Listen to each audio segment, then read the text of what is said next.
我这辈子最恨的人就是我的父亲。当年他因为伤害我妈进了大牢，还让我沦为了杀人犯的女儿。直到20年后，我看见父亲临终前写的日记，才知道自己有多么愚蠢。整整20年，我带着滔天恨意拼命往上爬，终于摆脱了那个毁掉我童年的劳改犯父亲。本以为这辈子都不会再和这个恶魔有任何交集，可就在今天，他居然出现在了我女儿的学校外。我是市局最年轻的女法医，专门替死人说话，但我最恨的人还活着。他是个瘸子，也是十里八乡出了名的杀人犯。20年前，他为了情妇亲手伤害了我妈。后来他在逃亡时摔断了腿，在大牢里蹲了半辈子，也害我成了吃百家饭长大的孤儿。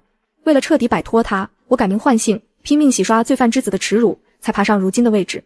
本以为这辈子都不会再见，可今天他出现在了我女儿的学校外。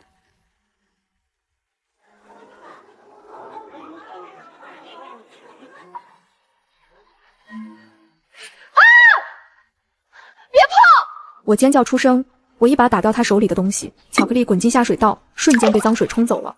李志平吓得一缩手，看清是我后，你，这声乳名像一把生锈的钝刀，猛地割开我结痂多年的伤口。闭嘴！谁让你叫的？我将女儿拽到身后，浑身血液都在逆流。我看孩子放学了，我就想给他送点儿。我发了疯似的挥手，将那些破烂玩具打落踩碎。周围接孩子的家长纷纷侧目，指指点点。这人谁呀？怎么跟个乞丐过不去？不会是人贩子吧？议论声像针一样扎进我耳朵里。我不能让他们知道我和这个杀人犯的关系，绝不能！我气得发抖，用尽全身力气狠狠推了他一把。李志平跌坐在地上，却只是呆呆地看着我眼里的恨意，甚至连躲都没躲一下。李志平抬手抹了抹眼角，捡那些坏掉的玩具。我让你滚！我彻底崩溃，像疯子一样对着他大吼。他看着我赤红的双眼，终于害怕了，拖着那条废腿像条被打断脊梁的野狗，在人群的嘲笑声中落荒而逃。妈妈！女儿被吓坏了，哇的一声大哭出来。我回过神，用力抱住她，心脏狂跳得快要炸开。回到家时，天已经黑透，我把女儿哄睡，整个人虚脱般靠在沙发上。丈夫许明浩推门进来，怎么回事？搞得这么狼狈？李志平出来了，怎么没死在里面？我现在正是升职的关键期，要是让公司知道我有这么个杀人犯岳父，我就全完了。我报以沉默。在这个家里，我的过去是腐烂的疮。我走进卫生间，看着镜子里的自己，那是张和李志平有7分相似的脸，尤其是那双眉眼，简直一模一样。为什么？我喃喃自语，拧开水龙头，疯狂地把冷水泼在脸上。还不够，我抓起一把硬毛刷，用力刷着脸上的皮肤，1下2下，皮肤泛红刺痛，直到破皮渗血。我想把那层皮搓掉，想把属于李志平的那部分基因从身体里彻底剜出去。可镜子里的女人满脸水痕，眼眶猩红，看起来更像那个杀人犯了。我无声痛哭，该死的命运为什么就不肯放过我？半夜，梦魇又找上了我。我变回了7岁的小女孩，缩在墙角。屋子里弥漫着浓重的血腥味。李志平拎着菜刀，面目狰狞。我要你们全部消失！我大叫着从床上坐起，冷汗淋漓。许明浩不耐烦地翻了个身，一把扯过被子蒙住头，连一句安慰都没有留给浑身战栗的我。梦太真实了，那股令人作呕的血腥味仿佛还在鼻尖。李志平亲手毁了我的家，毁了温柔的母亲，也把我推向了地狱。我恨他，恨意渗入骨髓，是我活到现在的唯一支撑。第2天上班，我精神恍惚，刚到单位楼下，就听到门卫处传来尖利的叫骂：“让我进去！我找李婉，让他出来见我！”我强忍着怒火走过去，是姑姑陈秀兰。她老了很多，但刻薄的嘴脸一点没变。哟，大法医肯露面了。你爸出狱了，没地方住，睡在桥洞底下。你住别墅，开豪车，就不管你亲爹死活？那是他活该。从他杀人的那天起，我就没爹了。没良心的白眼狼！你和你那个不要脸的妈一样，都是吸血鬼。你爸是倒了8辈子霉才摊上你们，把你养成了……听到不要脸的妈，我脑子里的弦瞬间崩断。住口！你不配提我妈！把他轰出去！以后这个人来闹事，直接报警。好的。李婉，你会遭报应的，你会被天打雷劈的。没这种好事，如果真有报应，为什么杀人犯还活着？我回到解剖室，做了几次深呼吸，手刚碰到遗体，一阵钻心的剧痛突然从小腹传来，迅速蔓延到4肢百骸。我倒吸一口凉气，手术刀差点掉落。林老师，你没事吧？我撑着解剖台，额头上全是冷汗。这不是普通的腹痛，更像骨缝里有无数蚂蚁在啃食，又酸又胀。我刚吞了2粒止痛药，没事，大概是最近太累了。下班回家，我透过后视镜看见绿化带阴影里有个佝偻的身影，他在翻垃圾桶，把头埋得很深，正在捡那些废弃的纸箱。李志平竟然跟踪到了我住的小区，他那双在黑暗中窥视的眼睛让我感到彻骨的寒意。我脊背发凉，他在干什么？踩点？还是想绑架甜甜勒索我？我毫不犹豫地拨打了110。小区有人图谋不轨，警车很快赶到。李志平看到警察，第一反应竟然是护住那个破挎包，包里的东西散落一地，除了塑料瓶，竟然全是我小时候的照片。变态！我嫌恶的后退，看着他被带走。他扭头看着那些照片，嘴里含糊不清地喊：别扔，我的还给我。真恶心。生活并没因为他被带走而好转。许明浩回来越来越晚，身上总带着陌生香水味。周五晚上，甜甜突然发起了高烧，我给她打了10几个电话，全是无人接听。我只能独自抱着孩子去医院。儿科急诊人满为患，甜甜烧得满脸通红，在我怀里哼哼。我也因为莫名的骨痛站立不稳，胳膊酸得快要断了。下一位。护士机械的喊号，我抱着女儿起身，脚下一软，差点摔倒。一双粗糙黑裂的手突然伸过来，稳稳拖住了孩子。是李志平，他竟然又跟到了医院。别碰我，滚开！我当众呵斥。我看孩子病了。离我们远点就是积德了。我咬牙切齿地低吼。他像个犯错的孩子，默默缩回了阴影里。那一晚，许明浩彻夜未归，我守着输液的女儿在长椅上坐到天亮。清晨回家，我发现驾驶座的门把手上绑着个红色塑料袋，里面装着满满一袋鲜红的草莓，洗得干干净净，还带着水珠。小时候我最爱吃草莓，每逢生日，李志平总会买草莓塞进我嘴里。念念吃，最甜的都给念念。那时候我觉得他是世界上最好的爸爸，可现在我看着那袋草莓，只觉得一阵反胃。是草莓。甜甜伸手想抓，我猛地抢过那袋草莓，在女儿惊恐的尖叫声中，狠狠地将它们摔在水泥地上，践踏成泥。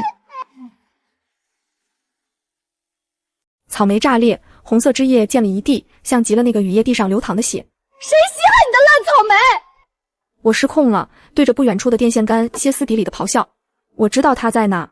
你怎么被死在牢里？为什么要出来恶心我？你活着就是我的耻辱！电线杆后的黑影动了动，但他一句话也没反驳，只是拖着那条残腿，一步步挪进黑暗。我抱着吓哭的女儿在停车场嚎啕大哭，报应来的猝不及防。下班转角处突然窜出一个黑影，那是我处理过的一起案件家属，他举着钢棍冲我挥过来。臭娘们儿，老子弄死你！我根本来不及躲。念念，快跑！跑啊！一个残破的身影猛地扑过来，死死抱住那个歹徒。李志平跑得那样急，瘸掉的那条腿拖在地上，发出刺耳的摩擦声。歹徒被他不要命的样子吓跑了。李志平瘫在地上，额头鲜血淋漓。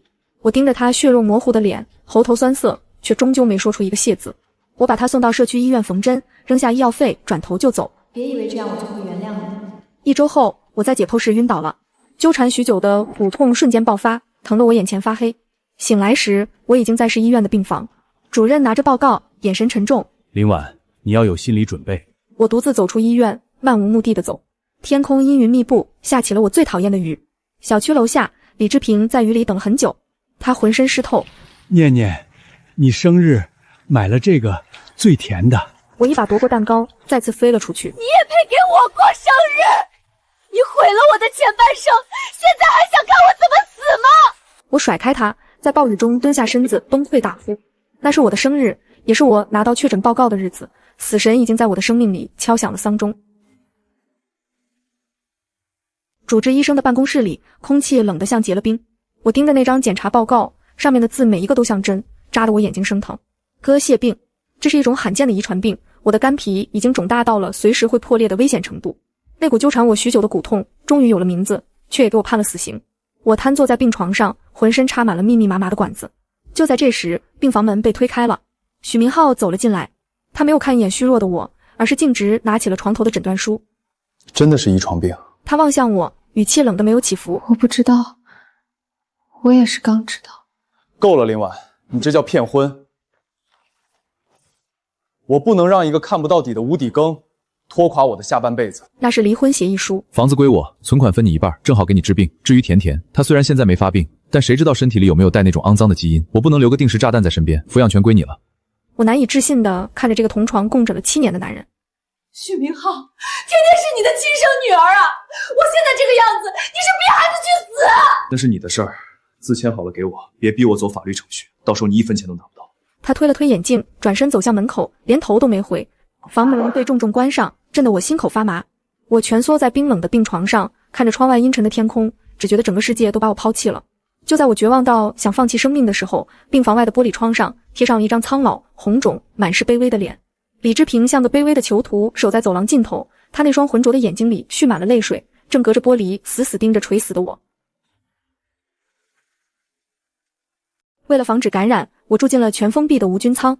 化疗药物的副作用像潮水一样把我淹没，头发大把大把的掉，我不停地呕吐，骨头缝里的剧痛让我整夜无法合眼。我像一只被剥了皮的青蛙，无助地蜷缩在白色的世界里，静静地等待着死亡的降临。在这个世界上，已经没有人来看我了。许明浩彻底消失，曾经的朋友同事也因为怕惹上麻烦而断了联系。除了李志平，他进不来，就每天守在无菌舱外的玻璃窗前。那个曾经让我厌恶至极的小老头，现在就缩在走廊的角落里，他怀里紧紧抱着那个老旧的保温桶。他在哭。有一天下午，他在医院大厅撞见了来拿离婚证的许明浩。我透过护士站的监控视频看到了那一幕。李志平这一辈子没低过头的硬骨头，竟然在众目睽睽之下双膝跪地，他不住地磕头，他在求许明浩救救我，求许明浩不要在这个时候丢下他的女儿。大厅里人来人往，许明浩觉得丢脸到了极点。许明浩反手就是一个响亮的耳光。你这个杀人犯，你们一家都是丧门星！李志平趴在冰冷的地砖上，脸颊高肿，嘴角渗出血丝。他没有反击，也没有回骂，只是在那刺耳的羞辱声中伏地痛哭。那一刻，我坐在无菌舱内，心脏像是被一只无形的大手狠狠攥住。骨髓库那边传来了最后通牒，如果没有合适的供体，我的生命将在最后的1周内彻底耗尽。死亡的阴影已经笼罩在我的头顶，我开始交代后事，拨通了福利院院长，也是我唯一的挚友的电话。帮我照顾甜甜，别让李志平带走她。我不想让甜甜一辈子活在杀人犯外公的阴影里。哪怕到了这一刻，我依然在恨他，恨他带给我这种肮脏的疾病，恨他毁了我的母亲，恨他带给我无尽悲惨的一生。病房门被猛地推开。林婉，有救了，找到了完全符合的供体。那简直是奇迹，各项指标完美匹配，简直就像是为我量身定做的一样。我甚至来不及细想，就被迅速推进了手术室。无影灯刺得我睁不开眼，冰冷的液体顺着静脉流进身体，意识开始变得模糊，周围的声音忽远忽近，像隔着一层厚厚的水幕。恍惚间，我仿佛回到了5岁那年。那时候我最怕打针，每次去卫生所都哭得惊天动地。那时的李志平还没瘸，背脊宽厚温暖，他会用粗糙的大手紧紧握住我的小手，在我耳边轻声哼着跑调的歌。念念不怕，爸爸在呢。老茧刮在手上痒痒的，却让我无比安心。爸，我费力地想要睁开眼，在意识消失的最后一刻，我感觉到真的有一只手悄悄握住了我冰凉的手指。那只手非常粗糙，布满了岁月的裂痕，却带着一种滚烫的触感，源源不断地把力量传给我。那种熟悉的触感瞬间击穿了我的心理防线，我本能地反手抓住了那根手指，我用尽最后一丝力气。爸爸，我好痛。就在那一瞬间，我明显感觉到握着我的那只大手开始剧烈的颤抖。在手术室仪器的滴答声中，我听到了一声极力压抑、近乎绝望的悲鸣。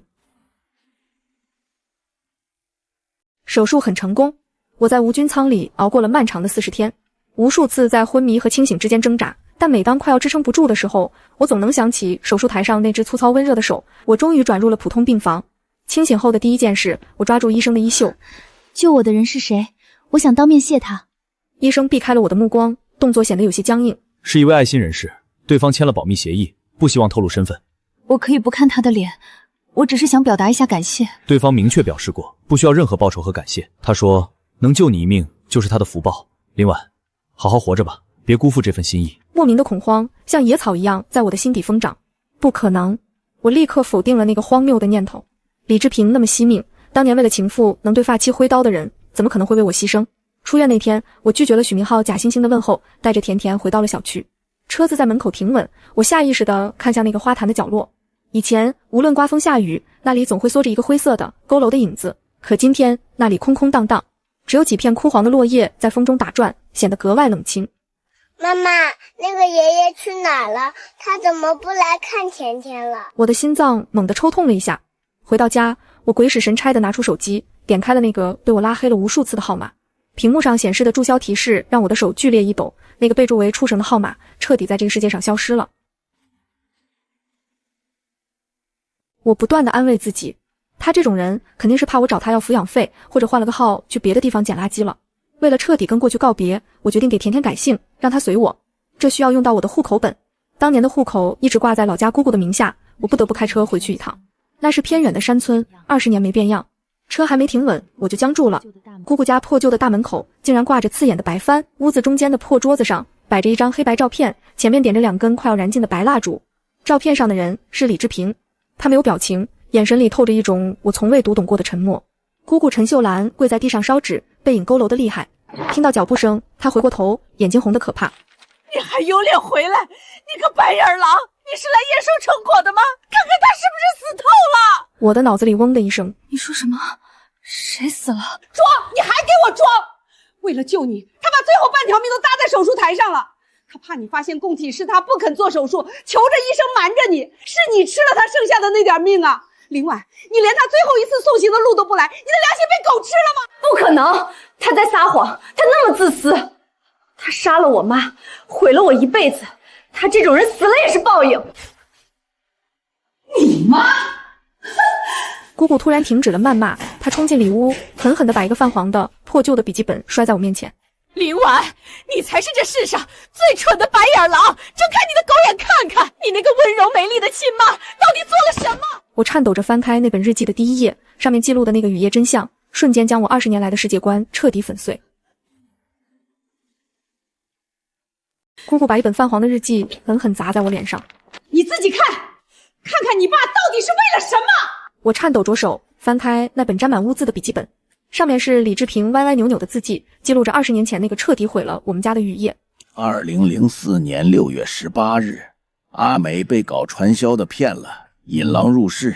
那畜生见财起意，竟然还要糟蹋念念。他把念念绑在床上，阿梅为了救闺女，被那畜生一刀捅死。我赶回家的时候，阿梅已经没气了，那畜生正在脱裤子。我疯了，拿起菜刀活活剁了那畜生。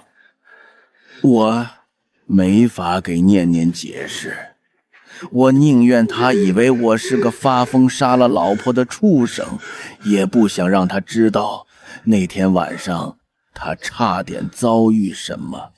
这是我当爹的唯一能替他扛的事。记忆如同决堤的洪水，瞬间冲破了我大脑的自我保护机制，头痛欲裂。我抱着头发出绝望的哀鸣。我全都想起来了，被绑在床上的窒息感，陌生男人的恶臭，还有为了救我倒在血泊里的母亲。而那个满身是血、面目狰狞的李志平，根本不是什么杀妻的恶魔，那是作为一个父亲看到女儿受辱时爆发出的最原始的愤怒。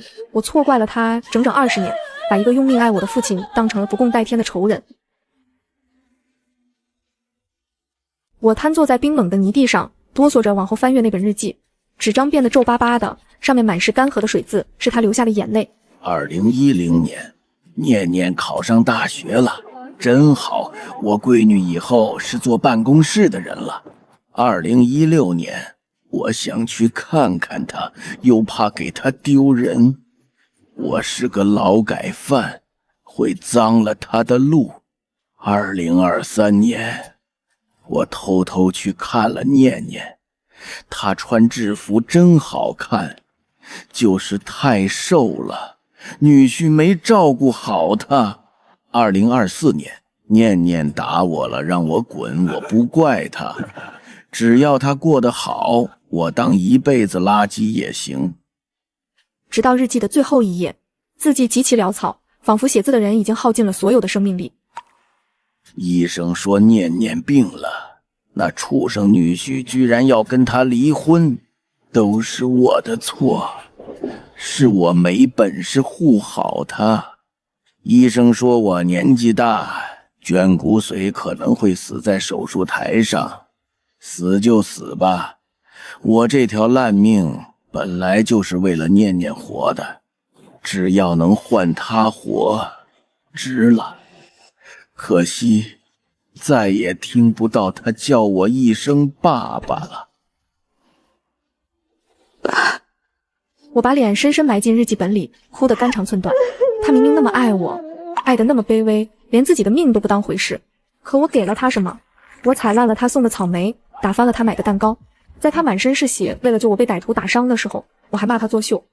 我紧紧抱着日记本，痛到无法呼吸，因为我永远失去了这个世界上最爱我的人。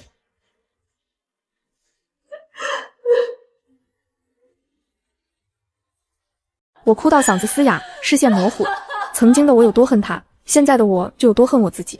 我是世上最愚蠢、最不孝的女儿，记忆是最大的骗子。我抬起手，死死盯着掌心的纹路。手术室里发生的一切，根本不是我濒死前的幻觉。握住我的那双粗糙的大手，是真的。父亲当时就躺在我的旁边，他亲眼看着我被推向生门，自己却坦然地、平静地走向了死路。姑姑红着眼睛，把一个小木盒塞进我怀里。这是他留给你的最后的东西。我颤抖着打开盒子，里面躺着一条洗得发白的平安红绳。小时候我高热不退，他一步一跪去寺庙求来的。后来我嫌土，剪断了扔进垃圾桶，没想到他竟然去垃圾桶里翻了回来，洗干净重新编好。红绳下面压着一张破旧的存折，余额只有2万块，那是他出狱后没日没夜的捡垃圾、扛水泥，一分一毛攒下来的棺材本。我紧紧攥着那条红绳，郑重地戴在自己的手腕上。它依旧很土，却是我这辈子戴过最沉重的首饰，因为它记着父亲满是伤痕的一生。我带着那根红绳在破旧的院子里跪了很久，却再也等不到那个会把最甜的草莓留给我的人。1年后，清明节，天空飘着细密的雨丝，像是老天也在轻声哭泣。我牵着甜甜的手，一步步走到了江边。父亲生前曾在日记里写，我是吃公家饭的，是给死人伸冤的活菩萨，他引以为傲。可那时候的我，连一个正眼都不肯给他。现在想来，他每次在角落里偷看我时，眼里该是怎样的骄傲和心酸。江风吹过，卷起几片枯黄的落叶，打着旋儿落在水面上，随即被波浪带走。甜甜仰起头，雨水打湿了他的小脸。妈妈。甜甜拉了拉我的衣角，仰着天真的小脸问，外公呢？为什么别人的外公睡在土里，有大石头房子住，我的外公却没有？我蹲下身，俯身替女儿理了理被风吹乱的刘海，眼眶微热，酸涩的感觉涌上鼻尖，但我强忍着没让眼泪掉下来。我不能在女儿面前哭，至少今天不能，因为外公不喜欢黑漆漆的土呀。我的声音轻柔，带着一丝颤抖。我指着眼前奔流不息的江水，又望向岸边抽芽的柳树。春雨过后，嫩绿的芽苞挂满枝头，生机勃勃。外公变成了大树，变成了河流。我把女儿柔软的小手轻轻按在我的心口上，那里跳动着强劲有力的脉搏。最重要的是，外公变成了妈妈身体里的一部分。我将甜甜的小手按在自己心口，感受着那颗心脏有力的跳动。他没有离开，他和妈妈一起，永远保护着甜甜。这颗心脏里流淌着父亲捐给我的骨髓，每一下跳动都是他生命的延续。女儿似懂非懂地点了点头，那双清澈的眼睛里倒映着灰蒙蒙的天空。她转过身，对着宽阔的江面用力挥了挥小手，声音清脆的像银铃。外公再见，甜甜会乖乖听话的。江面波光粼粼，雨丝落入水中，荡起一圈圈涟漪。水雾弥漫中，我仿佛看到了父亲那张憨厚、布满沧桑的笑脸。他就站在江面上，穿着那件洗得发白的破汗衫，冲我笑着，嘴唇翕动，像是在说：“念念，好好的。”那天我牵着甜甜，在那条奔腾的江边站了很久。雨越下越大，我没有打伞。临走前，我对着奔腾的江水磕了3个头，额头磕在湿冷的泥地上，冰凉刺骨。我祈求上苍，下辈子再给我一次与父亲做家人的机会。这辈子欠他的，下辈子我一定要还。我不知道我的祈愿会不会有用，但是这辈子我得带着甜甜好好过。后来我活成了别人眼里最成功的模样，我成了省内顶尖的法医学专家，经手的案子无一错漏，给无数死者伸了冤，让他们的家人得以安息。我把甜甜抚养长大，送她出国留学，看她穿上婚纱，成家立业。同事们都说我是铁娘子，从不在人前落泪。可我这一生过得极其荒芜。每年的生日，我从不吃蛋糕，我会买一袋最红的草莓，一颗颗洗得干干净净，放在餐桌对面。然后我坐在空荡荡的椅子上，对着那袋草莓轻声说：“爸，吃草莓。”没有人回应，只有时钟滴答滴答的响。这种入骨的悔恨，像慢性的毒药，折磨了我整整40年。它不会立刻要了我的命，却在我的骨头缝里慢慢发酵，让我在每个深夜辗转难眠。当我白发苍苍躺在临终关怀病房时，手里依然死死攥着那本翻烂了的日记，纸页已经发黄卷边，字迹模糊，但每一个字我都倒背如流。眼前的监测仪发出刺耳的长鸣，心电图上的波动越来越弱，我的意识开始涣散，视线模糊。在那片白光的尽头，我仿佛看到了一个佝偻的身影，他依然穿着那件破汗衫，手里提着个廉价的塑料袋，局促地对我笑。爸，对不起，我在心里拼命呐喊，嘴唇却已经动弹不得。如果能重来，我一定不叫你滚。如果能重来，我一定拉住你的手。泪水从眼角滑落，滴在泛黄的日记本上。突然，一阵剧烈的眩晕感袭来，像是有一只无形的大手把我整个人往下拽。耳边不再是仪器的滴答声，而是老式电风扇咯吱咯吱的转动声。那声音嗡嗡的，带着铁锈的色意。鼻尖不再是消毒水的味道，而是属于盛夏午后那种闷热又潮湿的泥土气，混杂着青草和阳光的气息。我猛地睁开眼，视线由模糊变得清晰。映入眼帘的是斑驳的天花板，上面有雨水渗漏留下的黄色水渍，墙角结着蛛网，窗外的蝉鸣声一浪高过一浪。这不是病房，这是我20年前那个漏雨的老家。我低头看向自己的手，没有皱纹，没有老年斑，没有针孔的痕迹，那是一双属于7岁小女孩的肉乎乎的手，指甲盖圆润粉嫩，手腕上还系着一条旧红绳，那是父亲后来才求来的那条，可他现在就已经戴在我手上了。我的心狂跳起来，猛地扭头看向墙上，墙上的挂历赫然写着2004年6月18日。这一天是我所有梦魇的开始。我还没来得及反应，就听到院子里传来了沉重的脚步声，还有金属碰撞的刺耳声。那是父亲李志平撞开院门的声音，他手里握着那把彻底改变我们父女命运的菜刀。我顾不得被绳子勒红的手腕，疯了一样在床上剧烈挣扎。粗糙的麻绳磨破了皮，火辣辣的疼，但我根本顾不上。我嘴里塞着破布，只能发出绝望的闷哼，喉咙里像堵了一团棉花。那个搞传销的畜生正背对着我，动作猥琐地解着腰带。而门外，李志平愤怒的咆哮声已经到了门口，那声音像一头受伤的雄狮，嘶哑而狂暴。按照前世的轨迹，父亲会冲进来，在混乱中砍死这个畜生，而我的母亲也会在拉扯中意外丧命。然后父亲会坐牢，我会变成孤儿，恨他20年，直到真相揭开，悔恨终生。绝不能让这一幕发生。我使出吃奶的力气，猛地朝床沿一撞，7岁的小身体爆发出不可思议的力量。哐当，床头的老式台灯被我撞落在地，玻璃灯罩摔个粉碎，碎片四溅。破碎的声音惊动了屋外的父亲。念念，房门被一脚踹开，木门撞在墙上，发出巨响。李志平双眼通红，像头发疯的公牛冲了进来。他高举着那把切西瓜的长刀，刀锋在昏黄的灯光下闪着寒光，眼看就要砍向那个畜生的后脑勺。一旦砍下去，他就又是那个要在牢里待20年的杀人犯，我也又是那个吃百家饭的孤儿。我不知道哪来的力气，竟然挣脱了已经磨松的绳子，猛地扑下床，赤脚踩在冰凉的水泥地上。我死死抱住李志平的大腿，用尽全身力气哭喊出声。锋利的刀刃悬在半空，距离那个男人的脖颈只差最后几厘米，父亲却生生被我这一声哭喊定在了原地。爸，不要！我撕掉嘴里的破布，嗓子沙哑的几乎失声，但那一声爸却喊得震天响。李志平僵住了，他整个人像被施了定身术一样，高举着刀的手臂悬在半空，肌肉紧绷却一动不动。他全身都在剧烈的颤抖，那双由于愤怒而凸起的眼球，在看到我泪流满面的那一刻，瞬间崩溃了。念念，别怕，爸在。他手里的刀颤微微的晃动，声音哽咽的不成样子。趁着这个空档，那个被吓得屁滚尿流的畜生啊的惨叫一声，连滚带爬的翻过窗台，跳进了暴雨里。雨幕吞没了他的身影，脚步声很快消失在远处。父亲颓然地跪倒在地上，他丢开那把沾着雨水和泥污的菜刀，他张开双臂，紧紧地把我搂进怀里，力气大的仿佛要把我揉进骨头里。对不起，爸回来晚了，是爸没本事。他哭得像个弄丢了宝贝的孩子，温热的眼泪一滴一滴砸在我的颈窝里，滚烫滚烫的。这种久违的真实的体温让我确定我真的回来了。我趴在他肩头，闻着他身上汗水和雨水混在一起的味道，那是属于父亲的味道。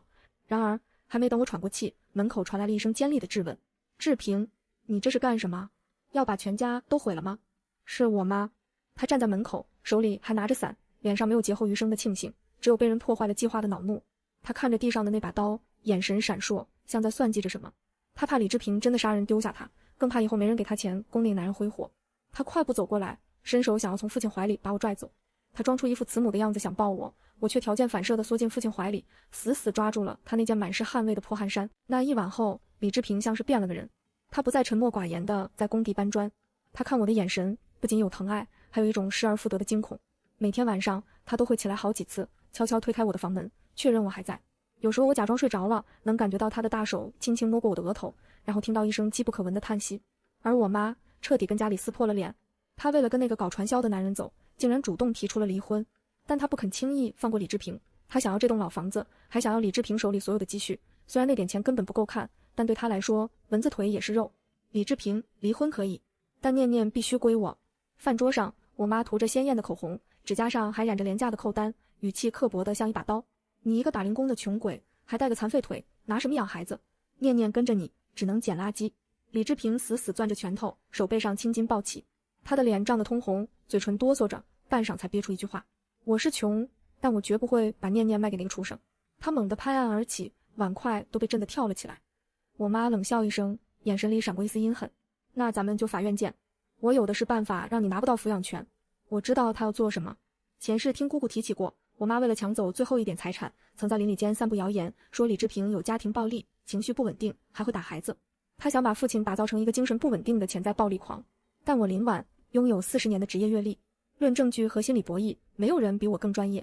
我妈故意在自己手臂上掐出淤青，准备去村委告状，我却拿起了那部刚买的小灵通，悄悄录下了全过程。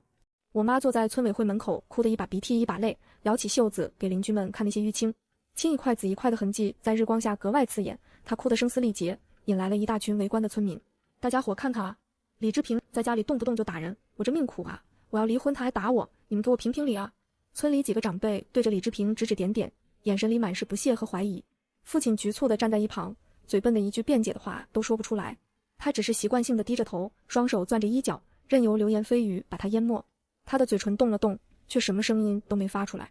我牵着父亲那只布满老茧的手，感觉到他的掌心全是冷汗，冰凉冰凉的。这一世轮到我来保护你了。我拎着书包，慢慢地走到人群中央。7岁的小身影站在一群大人中间，显得那么不起眼。可当我抬起头的瞬间，眼睛变得通红，眼泪像断了线的珠子一样往下掉，委屈的不行。妈，你别演了，你为了给那个叔叔凑钱，自己把自己掐伤了，我都看见了。我的声音清脆又委屈，带着哭腔，瞬间让周围嘈杂的人群静了下来。我妈脸色一变，伸手就要来抓我。你这死丫头，胡说八道什么？看我不撕烂你的嘴！我敏捷地躲到父亲身后，从怀里掏出那部还在录音状态的小灵通，高高举过头顶。我都录下来了。你说只要赶走了爸爸，就把房子卖了，带我去那个叔叔家，然后找个理由把我丢掉。录音里清晰地传出我妈那尖刻的声音，一句一句像刀子一样割破了她的伪装。证据确凿，我妈那副受害者的面具被当众撕得粉碎。在邻居们鄙夷的目光和窃窃私语中，她羞愤难当，脸涨成了猪肝色。她连行李都没拿，就跟着那个男人连夜跑了。院子里恢复了清静。李志平蹲在地上，看着那部手机，又看看我，满眼都是震惊。他颤抖着手摸了摸我的头，问我是不是被吓到了，我却搂住他的脖子说：爸，咱们去卖草莓吧。妈妈走后的那个清晨，天刚蒙蒙亮，爸爸就坐在院子里，守着那几箩筐刚摘下来的草莓发呆。草莓红艳艳的，带着露水，可他的眼神却灰蒙蒙的，没有光。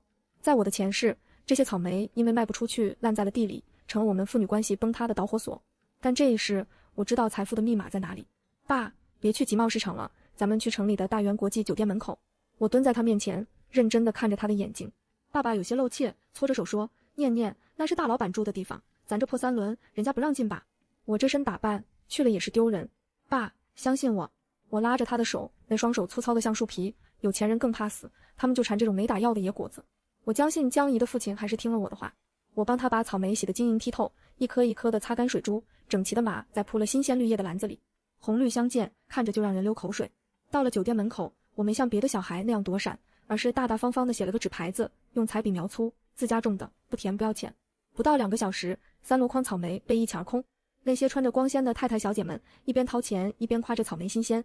爸爸攥着那一叠汗津津的钞票，手指都在发抖，零钱和整钱混在一起，皱巴巴的，可在他眼里那就是全世界。那是他第一次意识到，原来不靠卖力气流汗也能让日子看到亮光。他小心翼翼地把钱揣进贴身的兜里，发誓这辈子再也不让我跟着他吃一点苦。草莓季很快就要过去了，红彤彤的果实一天比一天少，但我知道这只是个开始。我利用预知的眼光，指导爸爸用赚来的第一笔钱，在城里最好的小学对面租了个不到10平米的门脸。那位置好，接送孩子的家长必经之路，人流量大。爸，光卖水果不挣钱，咱得卖服务。我教他把水果洗净切块，装进干净的透明塑料盒，配上精致的小叉子。在2004年，这种果切的概念简直是降维打击，整个城里都没人这么干。那些赶时间的家长，早上送完孩子，顺手买一盒当办公室零食。爱干净的小姑娘们嫌整颗水果吃着不方便，果切正好合他们的心意。不到1周，我们的果切就成了这条街的爆款，每天不到中午就卖光。爸爸从早忙到晚，那条残疾的腿仿佛都充满了力气。他不再是那个被村里人指指点点的杀人犯嫌疑人，而是被大家亲切称呼的李老板。有时候路过的家长会冲他喊一声李老板，来2盒，他就笑得眼睛眯成一条缝。我们从一个小门脸做到了3个分店，最后承包了整个城区的单位果工。存折上的数字翻着跟头往上涨。爸爸看着存折上不断跳动的数字，眼神里的自卑彻底消失了。那块红色的招牌挂上去的时候，我知道我们终于把那层肮脏的贫穷皮囊给彻底揭掉了。这一世的7岁生日，没有眼泪，也没有离别。那天一大早，爸爸就破天荒地给自己买了一身笔挺的衬衫，深蓝色的，虽然走路依然一瘸一拐，但脊梁挺得笔直，像换了个人。他带我去了我前世梦寐以求的动物园，我们看了狮子老虎，看了长颈鹿，还在小摊上买了沾满鼻尖的棉花糖。我们笑得像2个没心没肺的孩子，他学猴子叫逗我开心，我学他瘸腿走路的样子被他追着打。回来的路上经过百货大楼，橱窗里那件红色的蕾丝蓬蓬裙曾是我前世求而不得的梦，每次路过我都要看好久，可从来不敢开口要。爸爸二话没说，拉着我就往里走。收银员看着他有些简陋的打扮，眼神里带着一丝轻蔑，但爸爸直接拍出了一叠崭新的100元大钞，动作干脆利落。我穿上那件裙子，在试衣镜前转了个圈，裙摆像一朵花一样绽开，红色的蕾丝在灯光下闪闪发光。镜子里的小姑娘脸色红润，笑容灿烂，扎着2个小辫子，再也不是那个躲在阴影里满眼恨意的法医。爸爸蹲下身帮我理了理裙摆，眼神温柔的像一汪水。他的大手轻轻抚过裙子的褶皱，像在抚摸一件稀世珍宝。我看着镜子里依偎在一起的父女俩，恍惚间觉得前世那些血淋淋的痛苦就像是一场不真实的噩梦。水果生意只是跳板，我盯上了接下来的房地产黄金10年。爸，把水果店转出去，咱们去买城南那块荒地。一天晚上，我趴在饭桌上，一边写作业一边漫不经心地说。爸爸手里的碗差点掉地上，瞪大眼睛看我，念念，那地方全是乱石岗，草都长不好，买它干啥？种石头啊。爸，听我的。我放下铅笔，认真地看着他，那里以后是全城的商业中心，商场、写字楼、住宅区，全都会往那边搬。爸爸对我有着近乎盲目的信任，这种信任是前世他用命换来的，也是这一世我一点点积攒的。他卖掉了所有店铺，又找亲戚东拼西凑借了一笔钱，在大家嘲笑他疯了的声音中，拿下了那块谁都不想要的荒地。不到1年，城南大开发的批文下来了，政府规划文件上那块地的名字赫然在列，那块地的价格像做了火箭一样往上涨。爸爸没有急着套现，而是按照我的建议成立了自己的建筑材料公司，水泥、钢材、砂石，城南要什么我们就供什么。他从一个卖水果的小贩摇身一变成了建筑行业的李总。他不再是那个在噩梦里拎着菜刀的恶鬼，而是商场上信誉最好最有魄力的实干家。酒桌上那些曾经看不起他的人，现在都得恭恭敬敬叫他一声李总。第一份千万级的合同签署成功的那晚，爸爸坐在新买的别墅露台上，看着万家灯火，却突然哭得像个孩子。时光像开了快进键，每一天都充满了金色的阳光。我不再需要没命的读书来洗刷耻辱，因为我是李总最引以为傲的掌上明珠。同学们只知道我爸爸是做大生意的，没有人知道那段被尘封的过去。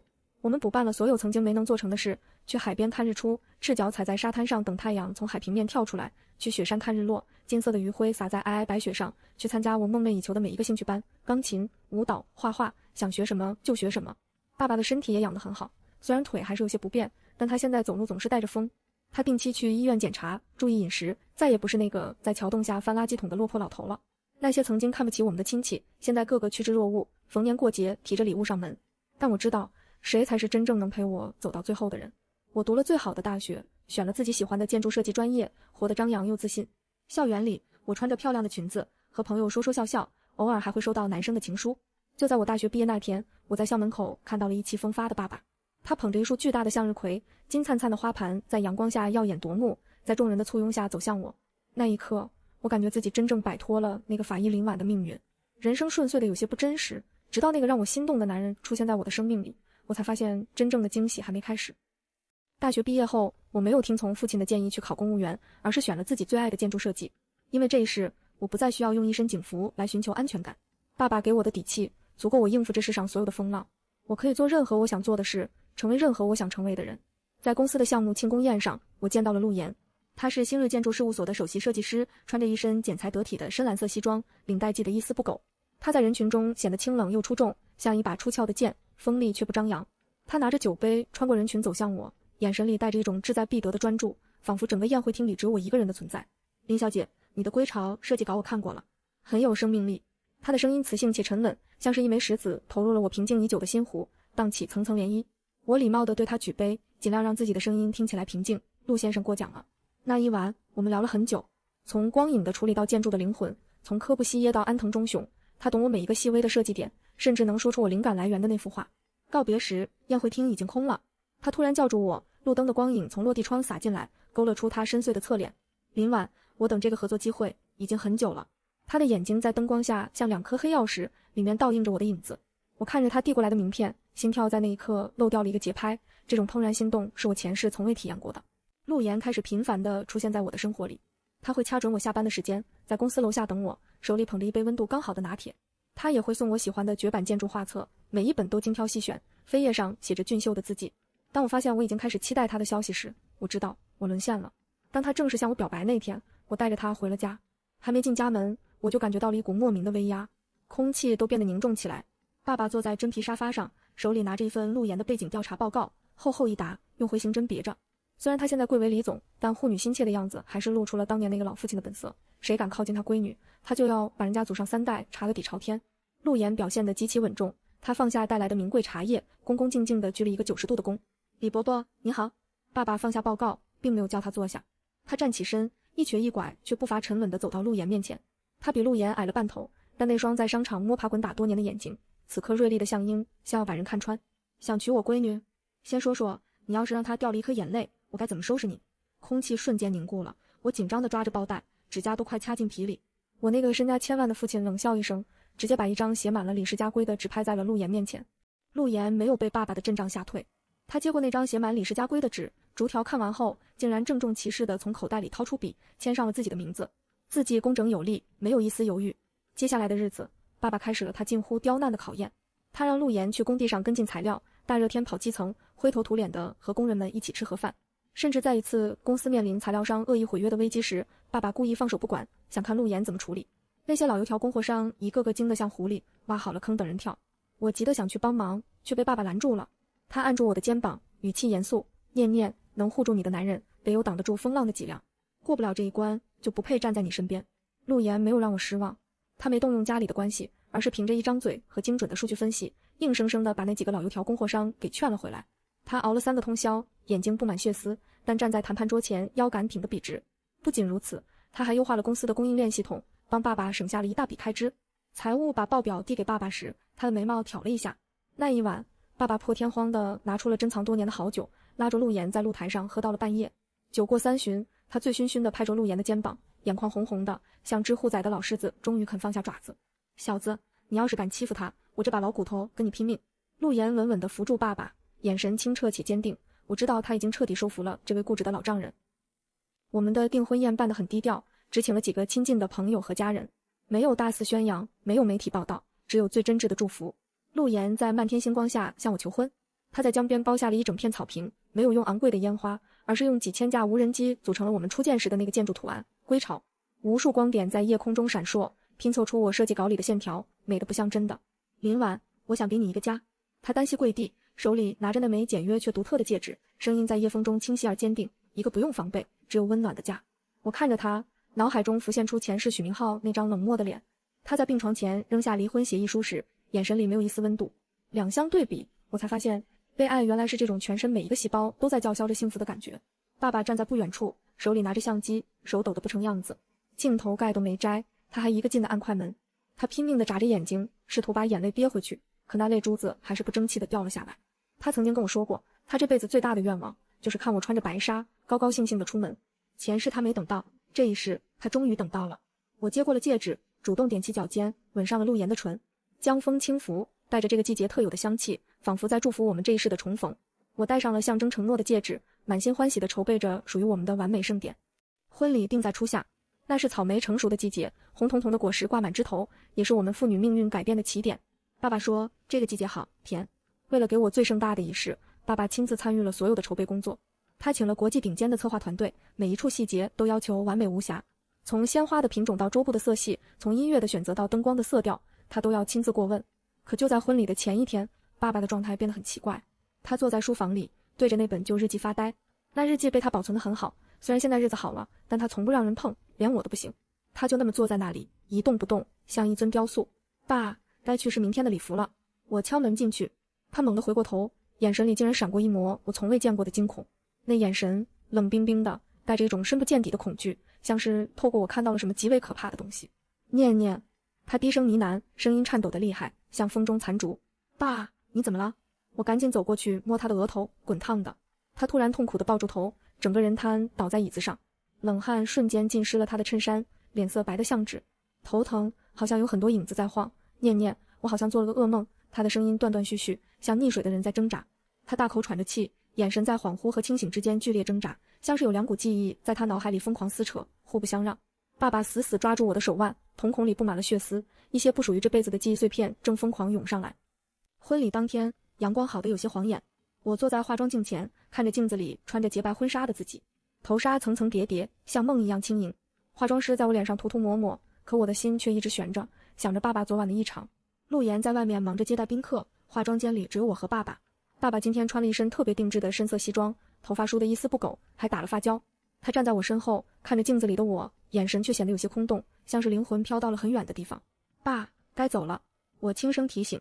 他像是突然惊醒，身体猛地颤了一下。他伸出那双布满老茧、由于激动而微微颤抖的手，想要摸摸我的头发，却又在半空中生生停住。那只手悬在那里，像不知道该落在哪里。那一刻，我从他的瞳孔里看到了一种极度的悲哀，那种眼神不该出现在女儿大喜日子的老父亲脸上，那是一种失去过一切的人才会有的刻进骨头里的恐惧。念念，是你吗？他哑着嗓子，声音低得像是在确认一个消失已久的幻影。我握住他的手，发现他的掌心冰冷的吓人，全是冷汗。我用力握了握，想给他一点温度。爸，当然是我啊，我是你的念念。他死死地盯着我，眼眶瞬间变得通红，嘴唇剧烈地抖动着，仿佛喉咙里卡住了千言万语，却一个字也吐不出来。爸爸突然脱力地靠在椅背上，大口大口地喘着气，他看向我的眼神里，竟然全是对我前世临死模样的恐惧。婚礼进行曲响起，沉重的大门缓缓推开，我挽着爸爸的胳膊，踩着厚厚的红地毯，在漫天落下的花瓣中走向路沿。全场的目光都聚焦在我们身上，掌声雷动，闪光灯此起彼伏。但我能感觉到爸爸的脚步变得格外沉重，他那条残疾的腿每走一步都显得异常艰难，仿佛正背负着一整个世界的重量。他的手臂在微微发抖，呼吸急促而紊乱。他贴在我耳边，用一种梦一般的声音呢喃：念念，那天在无菌舱外面，爸爸进不去，爸爸只能看着你掉头发，看着你吐，心疼死我了，你知不知道我多想替你疼。我脚下的步子猛地一乱，险些跌倒，高跟鞋崴了一下，要不是爸爸扶住我，我可能就摔了。这辈子我从未在爸爸面前提过前世生病的事情，更别提什么无菌舱。那些记忆我只在日记里写过，可那本日记我从来没给他看过。我惊恐地侧过头看向他，他没有看路，而是目不转睛地盯着我。那眼神里不再是这辈子的自豪与欣慰，而是前世那个在玻璃窗外哭得肝肠寸断的老头。那种眼神我见过一次，就再也忘不掉。他记得，他竟然全记起来了。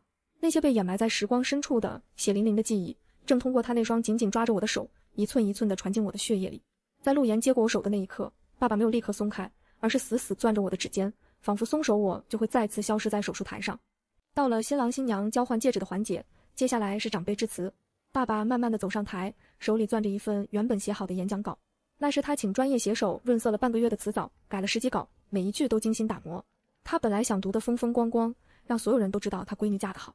他站在麦克风前，看着台下坐得满满当当的宾客，又看向站在中央的我。灯光打在他花白的头发上，他的眼睛里有光在闪。他突然把那份演讲稿揉成一团，随手扔进了旁边的装饰花丛里。全场鸦雀无声，连陆岩都露出了诧异的神情。宾客们面面相觑，不知道发生了什么。爸爸闭上眼，深吸了一口气。当他再次睁开眼时，那双原本浑浊的眼睛里透射出一种看透生死的极其厚重的情感，那是一种经历过2辈子的人才有的眼神。今天是我闺女大喜的日子，原本该说点高兴的。他的声音通过音箱传遍整个大厅，带着微微的颤音，却异常清晰。可我刚才好像做了个特别长的噩梦，梦里我没能护住念念，让他恨了我20年。梦里他躺在全是管子的病床上，求我救救他。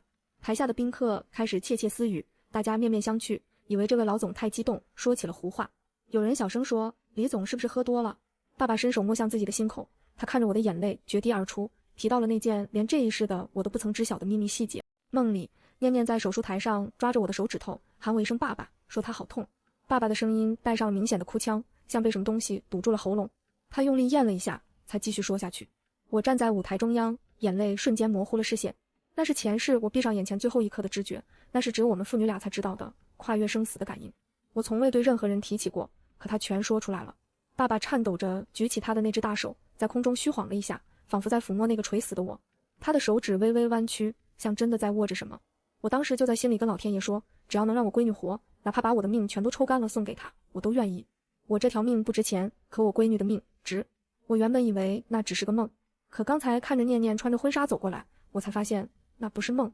她的眼泪顺着脸颊流下来，滴在西装领口上。她擦了一把满脸的泪水，看向陆岩，眼神变得极其凌厉且庄重。那不是一个老丈人的嘱托，而是一个用命守护过女儿的父亲对另一个男人的宣战。陆岩，你要记住，你现在牵着的这只手，是我李志平用命从死神手里抢回来的，是我这辈子唯一的、最珍贵的宝贝。你如果让他受半点委屈，哪怕隔着这辈子、下辈子，我也要找你拼命。我说话算话。陆岩重重地点了点头，眼眶也湿润了。他紧紧握住我的手，指节泛白，仿佛在接纳一份重于千金的嘱托。爸爸突然转过身，他对着我露出了一个极其慈祥却又像是在告别的笑容，说出了日记里最后的那句话。爸爸在台上对着我深深地鞠了一个躬，90度弯下腰去，很久很久没有直起来。他的背脊微微颤抖，像一根被风吹弯的老竹。那一刻，他不再是那个身价千万的李总，不再是商场上叱咤风云的实干家，他只是那个在江边、在桥洞下、在垃圾桶旁守了我一辈子的卑微老头，那个为了救我甘愿死在手术台上的人。他直起腰，声音变得清亮且坚定，那是他灵魂深处对我的终极祝福，每一个字都掷地有声，像刻进石头里一样。念念，这辈子咱们把该受的罪都受完了，以后你要每天都吃最甜的草莓，穿最漂亮的裙子。爸爸在这呢，不痛了，真的不痛了。他一字一顿，仿佛要把这几个字刻进我的灵魂里，刻进我生生世世的记忆里。我的念念一定要长命百岁。全场爆发出了雷鸣般的掌声，台下的宾客们虽然听不懂那些前世的细节，却被这种极致的父爱感动得纷纷落泪。有人拿纸巾擦眼睛，有人偷偷吸鼻子。我提着婚纱裙摆，不顾一切地冲上台，高跟鞋踩在地板上，发出急促的哒哒声。我扎进了爸爸那个略显单薄却无比温暖的怀抱里，把脸埋在他的胸口。爸爸，这一声称呼，他等了2辈子。在那片金色的礼花碎屑中，我感觉到爸爸紧紧地回抱住我，就像拥抱住了一个失而复得的世界。他的手臂收得很紧，下巴抵在我的头顶，眼泪滴进我的头发里。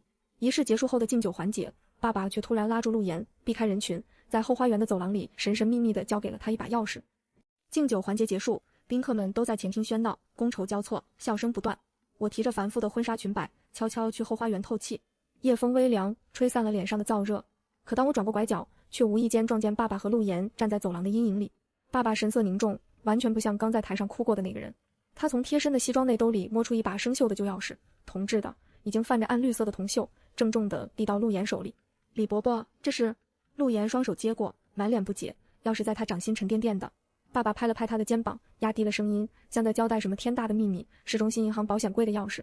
我把名下所有的股份、房产，还有一笔信托基金，全都转到了念念的名下。密码是他的生日。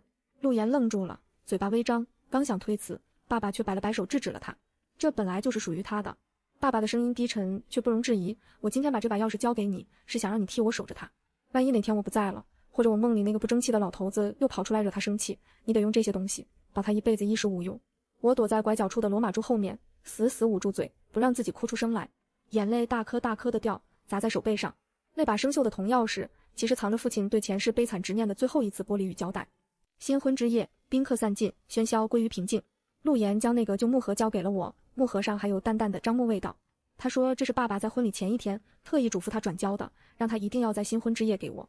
我颤抖着手打开盒子，里面静静地躺着那条洗得发白的平安红绳，日记的最后一页多了一段崭新的字迹，墨迹很深，力透纸背，有些地方甚至把纸都戳破了。那是爸爸的字，歪歪扭扭，却一笔一画写得极其用力。念念，当你看到这行字的时候，爸爸已经彻底醒了。我记起了那个充满消毒水味的病房，记起了你受过的所有苦。爸爸不知道我们为什么能重新活一回，但我知道老天爷是在给我机会赎罪。现在的你，有爱你的丈夫，有光明的前途。那个只会捡垃圾，只会让你受委屈的杀人犯父亲，已经被我永远留在了上辈子。从今天起，你只是林婉，我也只是那个能给你撑腰的李总。咱们父女俩再也不欠谁的了。眼泪滴落在纸页上，晕染了干涸的墨迹。我将那条红绳紧紧贴在心口，感受着上面传来的粗糙质感。我看着那行歪歪扭扭的字迹，终于明白了这场重生赋予我们父女的终极意义。3年后，我怀孕了，是个女孩。得知消息的那天，爸爸高兴得像个孩子，在客厅里转了好几圈，然后当场拍板买下了城郊最大的一个草莓采摘园。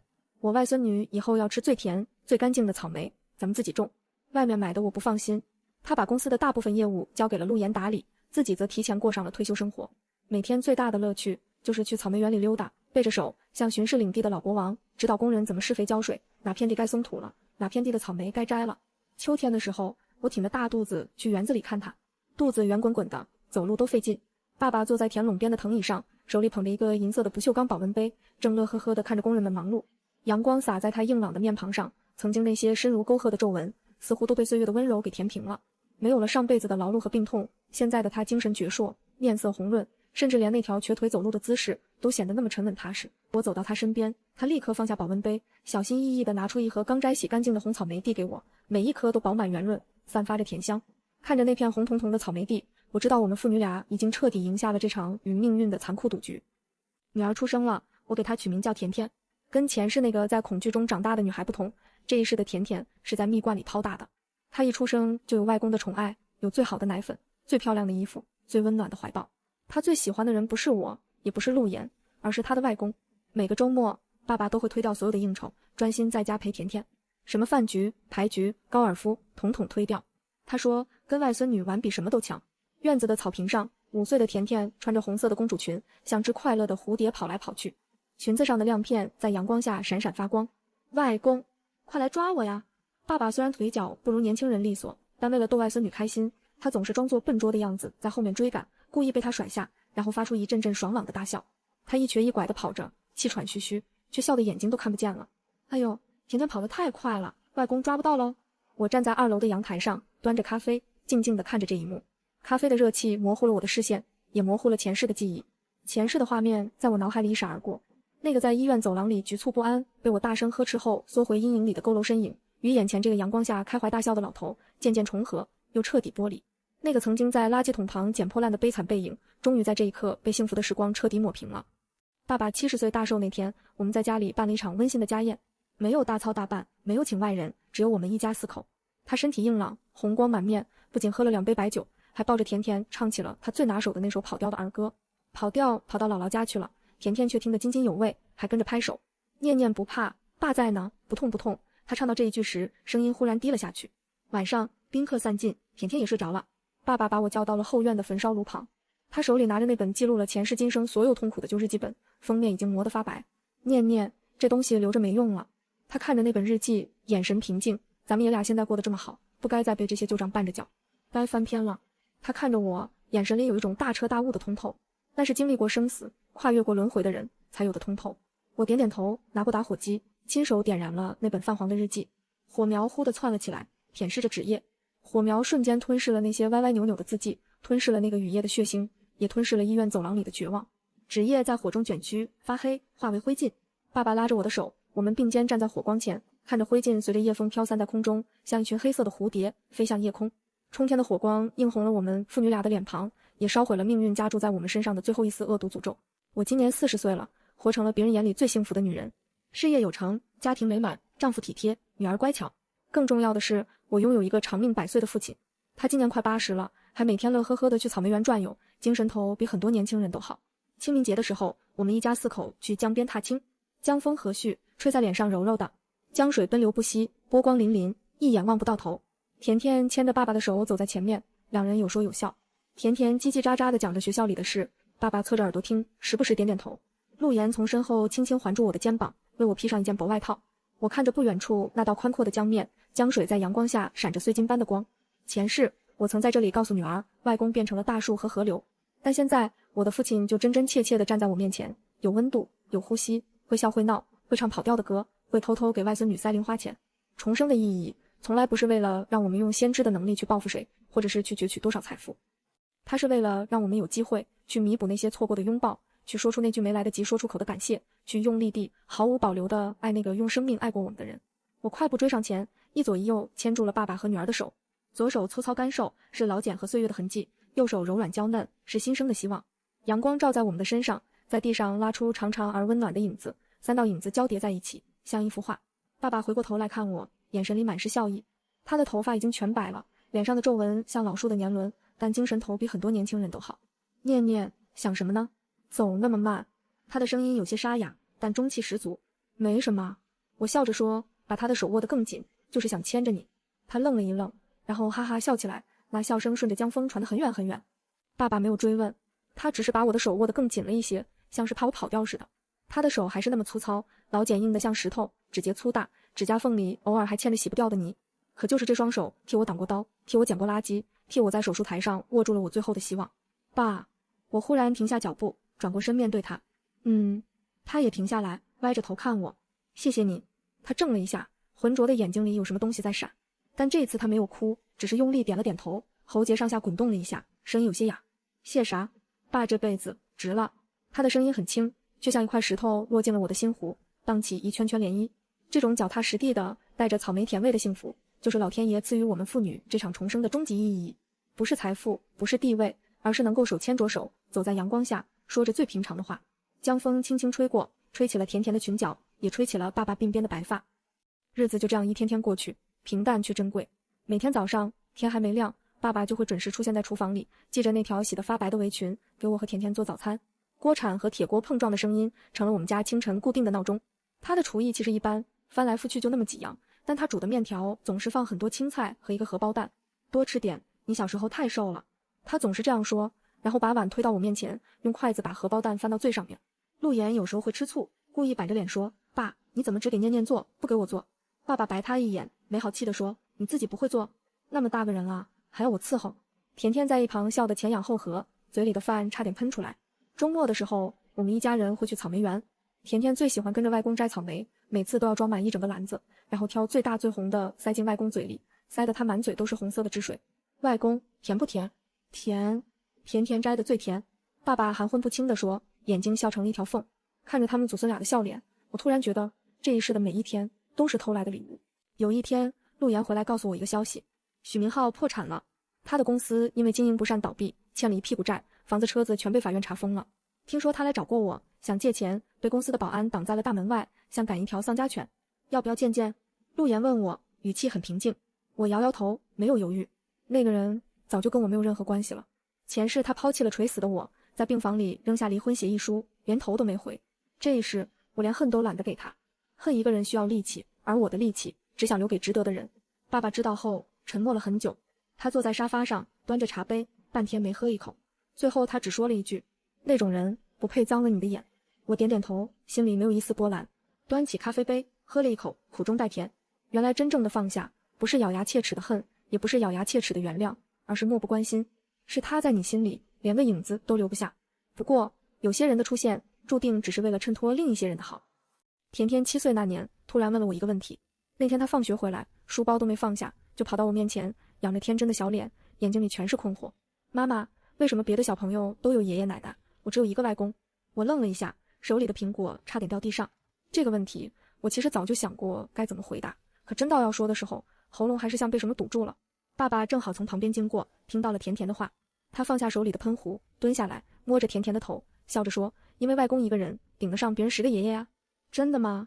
甜甜歪着脑袋，半信半疑。当然是真的。你看，外公会种草莓，会做饭，会陪你玩，还会修玩具。别的爷爷会吗？甜甜认真地想了想，掰着手指头数了半天，然后用力点了点头，不会。我外公最厉害。我站在一旁，眼泪差点掉下来。爸爸看了我一眼，悄悄冲我眨了眨眼，嘴角带着一丝得意。那天晚上，我躺在床上想了很久，决定告诉甜甜一个故事，关于重生，关于爱。那天晚上，甜甜洗完澡，钻进我的被窝，像一只小猫一样蜷在我身边。我用了最简单的话，把那个藏在心底的故事讲给她听。我说，很久很久以前，妈妈生了一场很重的病，快要死了。是外公把自己身体里的生命种子给了妈妈，妈妈才活了下来。甜甜听得眼睛亮亮的，睫毛扑闪扑闪的，所以外公是妈妈的救命恩人。不只是救命恩人，我抱住他，下巴抵在他柔软的头发上。外公是这个世界上最爱妈妈的人，比任何人都爱。甜甜似懂非懂地点点头，安静了几秒钟，然后突然从床上跳下去，光着脚啪啪啪地跑出房间。我追出去，看到他跑到院子里，一把抱住正在浇花的爸爸的大腿，仰着脸大声说，外公，我也要把我的生命种子给你，你要长命百岁。爸爸手里的水壶掉在地上，水洒了一地。他的眼泪一下子涌了出来，蹲下来抱起甜甜，声音哽咽地说不出完整的句子。好，好，外公长命百岁。看着甜甜长大，那一刻，院子里的阳光格外温暖，仿佛连老天都在微笑。父亲节那天，我和甜甜准备了一个惊喜。我们提前1个星期就开始偷偷准备。甜甜画了一张贺卡，画的是外公、妈妈和他3个人手牵手，太阳在头顶上笑，歪歪扭扭的线条，5颜6色的涂鸦，却是这世上最珍贵的画。我们亲手做了一个草莓蛋糕，奶油抹得坑坑洼洼，上面用红色果酱歪歪扭扭地写着最好的爸爸外公，字写得不好看，但每一个笔画都用了最大的力气。陆岩负责把爸爸从草莓园骗回来，他打电话说家里水管爆了，让爸爸赶紧回来。当爸爸推开门，看到满屋子的气球和那个丑丑的蛋糕时，他愣住了。他站在门口一动不动，像被定在了原地。爸，父亲节快乐！我走过去抱住了他，他的身体僵硬了一瞬，然后柔软下来。外公父亲节快乐！甜甜也扑了过来，抱住他的腿。爸爸被我们祖孙3代人围在中间，哭得像个孩子。他一边哭一边笑，一边说：“你们这是干啥？我都没准备，你就是最好的礼物。”我说：“那天晚上，爸爸喝了很多酒，最后靠在沙发上睡着了，嘴角还带着笑。”很多年以后，甜甜长大了，上了大学，有了自己的工作，也有了自己的男朋友。她每次打电话回来，第一句总是问外公身体怎么样。爸爸也老了，头发全白了，腿脚更不利索了，走路要拄拐杖，但他依然每天乐呵呵的，从来不抱怨这抱怨的。他最爱做的事情还是坐在草莓园里，看着红彤彤的草莓，等着我们回家。他会在园子里坐一整天，从日出到日落，像一棵老树扎根在那里。每个周末，我和陆岩都会带着甜甜回去看他。风雨无阻，阳光洒在草莓地上，空气中弥漫着甜甜的果香。爸爸坐在藤椅上，远远地看到我们的车，就笑着挥手，声音沙哑却洪亮：“回来啦！”我快步走过去，蹲在他身边，像小时候一样握住他的手。那双手更粗糙了，骨节更大，皮肤上的老年斑星星点点。爸，我们回来了。他拍拍我的手背，浑浊的眼睛里满是笑意，嘴角的皱纹挤在一起，像一朵晒干了的菊花。回来就好，回来就好。我抬起头，看着这片蓝天白云，看着这片草莓园，看着身边最爱的家人，心里只有一个念头：这辈子我终于没有迟到。爸，谢谢你，等了我2辈子。